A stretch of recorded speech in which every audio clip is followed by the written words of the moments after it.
আল্লাহর উপর আমরা ভরসা করেই সবসময় চলি। বেতন তো একবারে কম। আমি আমার সংসার ফ্যামিলি নিয়ে আমি খুব কষ্টের মধ্যে আছি। তারা একটা বরাদ্দ রাখে, এরকম বেতন হবে, হুজুরেরা চলতে পারলে চলুক, না হলে নাই।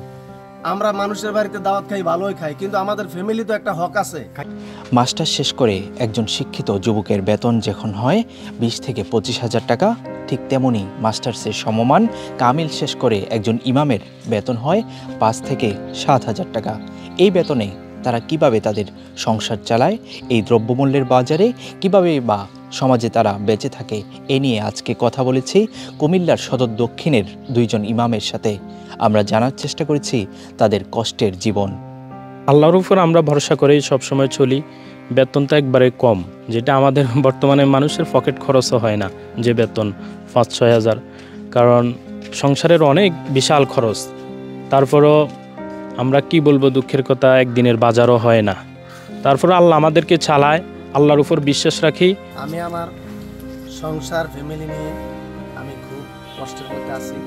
এটা প্রত্যেকটা ইমাম সাহেব যারা সরকারি পর্যায়ে আছে তাদের কথা বলি না, আমরা যারা গ্রাম পর্যায়ে আছি তাদের একটু সংকট হয়। কারণ আমাদের যে মসজিদ থেকে যে বেতন দেওয়া হয়, এই বেতনে ফ্যামিলি চলে না। আমি একজন বিবাহিত, আমার 2 জন মেয়ে, একজন বর্তমান ছেলে। 2টা মেয়ে বিবাহ দিয়েছি, আর বর্তমানে ছেলেটা মাদ্রাসায় পরিকল্পনা করছি পড়ালেখা করাবো। তা আমি বর্তমানে এই মসজিদে দায়িত্বরত আছি।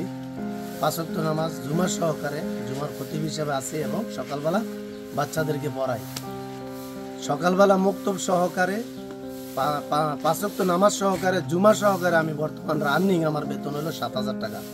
এই 7,000 টাকা বেতন দিয়ে চলা যায় না। তবে আমাদেরকে দেখার মতন বাংলাদেশে এই ধরনের লোক আমি আমার বয়সে পাইতেছি না, যে সমস্ত ইমাম সাহেবদের একটা সুযোগ সুবিধা দিবে, এই ধরনের কোনো লোক পাইতেছি না। দিন মজুর, কেউ ইনকাম কম, কারো আবার ইনকাম বেশি, কিন্তু যারা সমাজ পরিচালনা করে এবং মসজিদ পরিচালনা করে তারা একটা বরাদ্দ রাখে, এরকম বেতন হবে, হুজুরেরা চলতে পারলে চলুক, না হলে নাই। এভাবে করে প্রত্যেক মসজিদে ইমামরা আবার হয়তো তারা কি করবে, আর বেকায়দা পরে কেউ 5,000ও চাকরি করতেছে, কেউ 6,000ও চাকরি করতেছে, কিন্তু এই 6,000 5,000-এ তাদের ইমামতি চলে না এবং সংসারও চলে না, অনেক কষ্ট হয়ে যায়। আবার এই বেতন নিয়ে অনেক সময় কথা বলতে গেলে ইমামরা তাদের চাকরি থাকে না। অনেক ক্ষেত্রে অনেক জায়গায় আমি দেখেছি ইমামরা যখন বেতন নিয়ে কথা বলছে তখনই তাদের চাকরি শেষ। 7,000 টাকা দিয়া কোনো ফ্যামিলি সুন্দরভাবে চলতে পারে না। কারণ বর্তমান জিনিসপত্রের দাম বেশি।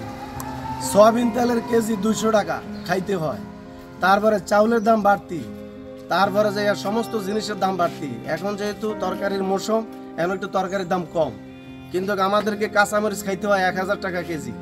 তারপরে গরুর মাংস, আমরা মানুষের বাড়িতে দাওয়াত খাই, ভালোই খাই, কিন্তু আমাদের ফ্যামিলি তো একটা হক আছে। বউ বাচ্চা নিয়ে আমাদের ফ্যামিলি কিভাবে চলে দেখার মতন কেউ নাই। 1,000 টাকা দিয়ে যদি আমি গরু গোস্ত কিনি, 7,000 টাকা বেতনের থেকে আর থাকে 6,000 টাকা। এই 6,000 টাকা দিয়ে কি ফ্যামিলি চালাবো, বাসা ভাড়া দিব না? বউ বাচ্চা নিয়ে কিভাবে তাদের পড়ালেখার খোঁজখবর কই? কোনো সরকার এই বিষয়ে কোনো তথ্য তালাশি নিতেছে না। বর্তমানে মাস্টার্স কমপ্লিট করার পর ওনারা যখন জব করেন, নিম্ন স্তরে ওনাদের বেতন হয় 20,000 টাকা। কিন্তু মাস্টার্স কমপ্লিট করার পর একজন আলেম বা মাওলানা, উনি মসজিদে ইমামতি করেন, ওনার বেতন হয় মাত্র 5,000 টাকা। এটা অনেক দুঃখের বিষয় এবং সম্মানেরও বিষয়। তো আমার অনুরোধ থাকবে, অন্তত সমাজের তারা যেহেতু পারে না বা দুর্বলতার কারণে, কিন্তু সরকারের কাছে অনুরোধ থাকবে যেন ইমামদের প্রতি একটু সম্মানের দৃষ্টিতে তাকায়।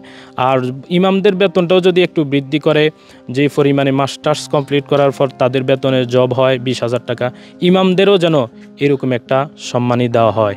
রাষ্ট্র যারা পরিচালনা করে তাদের টাকার পাহাড়, কিন্তু আলেমদের দিকে কেউ নজর দেয় না।